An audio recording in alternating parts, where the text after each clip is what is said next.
오늘 본문 말씀 열왕기상 21장 11절부터 29절까지 말씀입니다.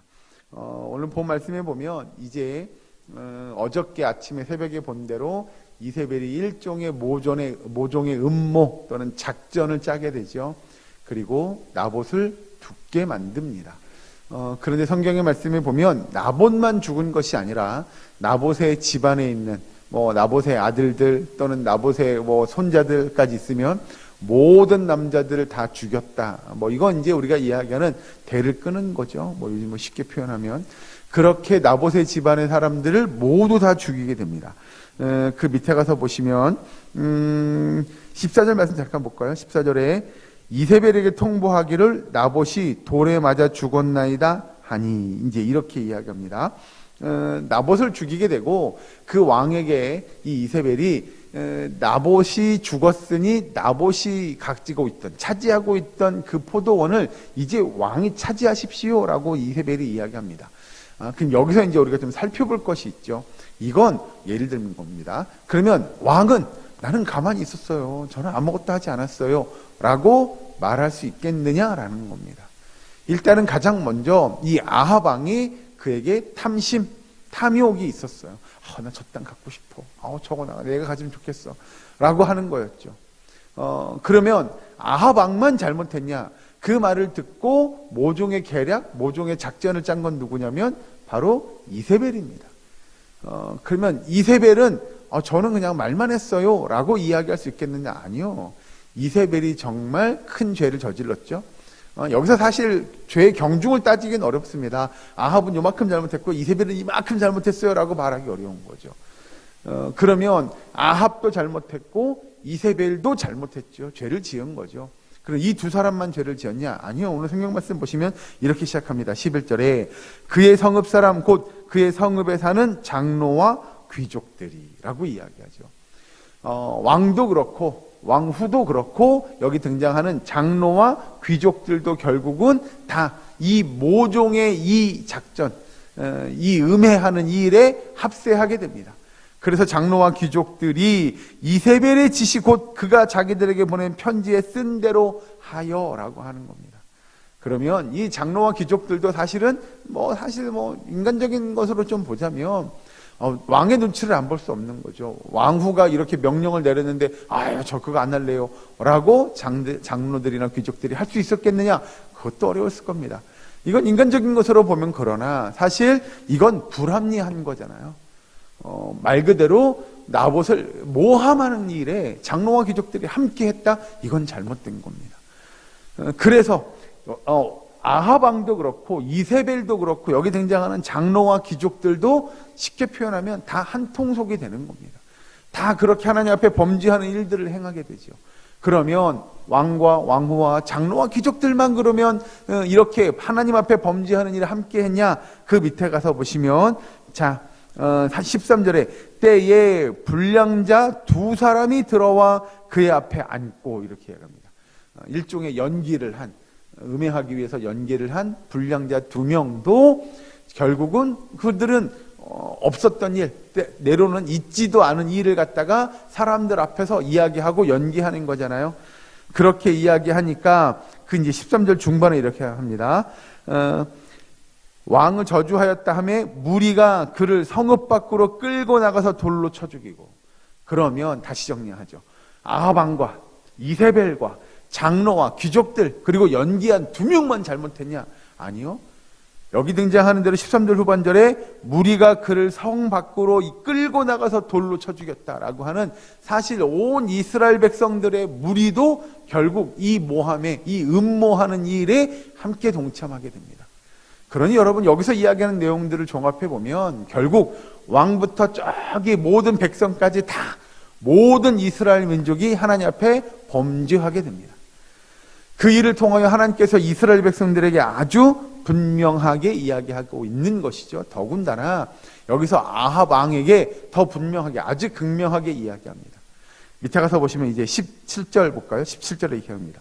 여호와의 말씀이 디셋 사람 엘리야에게 임하여 이르시되 너는 일어나 내려가서 사마리아에 있는 이스라엘의 아합 왕을 만나라. 그가 나봇의 포도원을 차지하러 그리로 내려갔나니 너는 그에게 말하여 이르기를 여호와의 말씀이 내가 죽이고 또 빼앗았느냐고 하셨다 하고 또 그에게 이르기를 여호와의 말씀이 개들이 나봇의 피를 핥은 곳에서 개들이 내 피 곧 내 몸의 피도 핥으리라 하셨다 하라. 이제 여기서 이야기하는 내용을 잘 들어보면 네가 사실은 이 아합 왕이 결국 저기 이스라엘 백성들이 무리들이 이 나봇을 쳐 죽인 것처럼 보여지만 하나님께서는 이 아합 왕에게 그 죄를 묻고 있는 거죠. 네가 그를 죽였느냐? 너도 똑같이 죽을 거야 라고 하나님께서 이 아합 왕에게 말씀하십니다. 그러니 여러분, 이건 하나님께서 그 책임을 지고 있는 사람에게 더 무거운 직분을, 또 무거운 그 직분대로 그 책임대로 하나님께서 죄를 물으시는 거죠. 사실 아합 왕 입장에서 보면 이거 좀 억울하잖아요. 저는 그냥 뭐라고 제가 죽이라고 하지도 않았어요. 결국 누가 다 죽이라고 그랬어요? 예, 이세벨이 짠 음모예요 라고 누군가를 핑계댈 수 있었을 겁니다. 그런데 아합 왕은, 하나님은 아합 왕에게 그렇게 말씀하시지 않죠. 다시 보시면 19절에, 아까 보신 대로 19절에 이제 이렇게 이야기합니다. 중반에 보시면 또 그에게 이르기를 여호와의 말씀이 개들이 나봇의 피를 핥은 곳에서 개들이 내 피 곧 내 몸의 피도 핥으리라 하셨다. 하나님께서 이 아합 왕에게 나봇이 죽은 것에 대한 일종의 책임을 묻고 있는 거죠. 그래서 하나님의 백성들은 사실 우리가 이야기하는 여기서 이세벨, 우상을 섬기는 그 여인보다 그 하나님의 백성, 하나님의 자녀, 또 왕이라고 일컬어지는 아합 왕에게 하나님은 더 엄한 책임 또는 엄한 책망을 하고 있는 것을 우리는 볼 수 있죠. 그렇게 하나님께서 이 아합 왕에게 죄를 물으시고 아합 왕이 그렇게 죽게 될 것임을 이야기하는데, 결국 중요한 건 이 아합 왕이 그렇게 하나님의 일종의 사형 선고잖아요. 너 죽을 거야를 이야기하고 이세벨도 죽을 것을 이야기하고 그 가문이 다 끊길 것을 이야기하게 되는데, 밑에 가서 보시면 이제 27절에 아합이 이 모든 말씀을 들을 때에 그의 옷을 찢고 굵은 배로 몸을 동이고 금식하고 굵은 배에 누우며 또 풀이 죽어 다니더라. 여호와의 말씀이 디셉 사람 엘리야에게 임하여 이르시되 아합이 내 앞에서 겸비함을 네가 보느냐? 그가 내 앞에서 겸비함으로 내가 재앙을 저의 시대에는 내리지 아니하고 그 아들의 시대에야 그의 집에 재앙을 내리리라 하셨더라. 여러분, 이건 좀 이해 안 되는 이야기죠. 아합이 그렇게 잘못했다고 하나님께서 야, 너 죽을 거야 를 선지자를 통해서 이야기하셨는데, 아합 왕이 배 옷을 입고 정말 하나님 앞에 애통하고 풀이 죽어서 다니는 모습을 보며, 그래, 쉽게 표현하면 그겁니다. 아합 왕이 반성하고 있네, 뉘우치고 있네, 여기서 겸비하고 있다고 표현합니다. 그 모습을 본 하나님께서 이렇게 이야기하시죠. 아합 왕의 때에 그 하나님의 재앙을 내리지 않고 내가 그의 아들 때에 내리겠다라고 이야기합니다. 하나님, 그럼 이거 어떻게 된 거죠? 맨 처음에 엘리야 선지자를 통하여 이야기하신 말씀은 뭐고, 여기서 지금 27절, 28절, 29절에서 이야기하는 내용은 뭐죠? 라고 이야기한다면, 여러분, 하나님께서 엘리야 선지자를 통하여 우리에게 들려주고자 하는 메시지는 그겁니다. 이 문단 27, 28, 29를 한 문장으로 이렇게 쫙 정리하면 그거죠. 용서받지 못할 죄는 없음을 성경은 우리에게 이야기합니다. 사람을 죽였어요. 그래서 하나님이 야, 너도 똑같이 죽을 거야 라고 이야기한 그 말씀을 듣고 그가 겸비하여 하나님 앞에 그 죄를 뉘우치고 용서받기를 간구해요. 네, 용서받지 못할 죄는 없습니다. 그 어떤 죄도 하나님 앞에 간구하면, 정말 여기 성경의 표현대로 겸비하게 되면 우리의 죄는 용서받지 못할 죄가 없습니다. 그래서 여러분, 우리는 우리의 죄를 고백하는 일들이 필요합니다. 하나님, 제가 이런 죄를 지었어요. 정말 우리 표현에 애통하고 자복하는 심령으로 나의 죄를 고백하고 하나님 앞에 자복하고 고백하고 회개함으로 하나님의 죄 용서의 은혜를 경험할 수 있는 저와 여러분이 되기를 주의 이름으로 간절히 축원합니다. 하나님은 이 아합 왕의 그 죄, 사실은 아합 왕의 죄를 놓고 보면 그래, 나봇 죽인 것만 그의 죄였어요? 아니요. 그 앞에서 보면 말도 안 되게 하나님의 말씀에 순종하지 않는 그 아합 왕의 모습을 보게 됩니다. 그럼에도 불구하고 하나님은 오래 참고 기다리십니다. 그가 돌아오기를, 그가 다시 하나님께 올바로 서기를 그렇게 기다리고 그에게 기회를 주고 기회를 줍니다. 그런데도 불구하고 아합의 모습을 보면 그렇지 못한 모습을 보게 되죠. 우리가 볼 때는 야, 어떻게 저럴 수가 있어 라는 생각이 들지 모르나, 사실 우리의 모습도 그와 비슷하지 않을까요? 하나님은 우리에게 우리의 죄를 뉘우치고 자복하고 회개하고 하나님의 죄 용서의 은혜를 경험하기를 우리에게 간구하고 요구하시지만, 우리는 우리의 죄를 뉘우치기는커녕 우리의 삶을 그냥 그래 내 뜻대로 내 마음대로 내가 하고 싶은 대로 내 삶의 주인은 나야 라는 생각을 가지고 살아가는 우리의 모습들이 얼마나 많은지 모릅니다. 그런데 성경은 우리에게 그 모습이 아닌 정말 하나님의 말씀에 순종하고 우리의 죄를 뉘우치고 고백하고 자복하며 하나님께서 베푸시는 그 죄 용서함의 은혜를 경험하라고 성경은 우리에게 이야기하고 있음을 우리는 여러 곳에서 알 수 있게 되지요. 여러분, 오늘 하루 살아가는 우리가 정말 하나님의 말씀을 듣고 그 말씀에 순종하는 저와 여러분 되기를 주의 이름으로 간절히 축원합니다.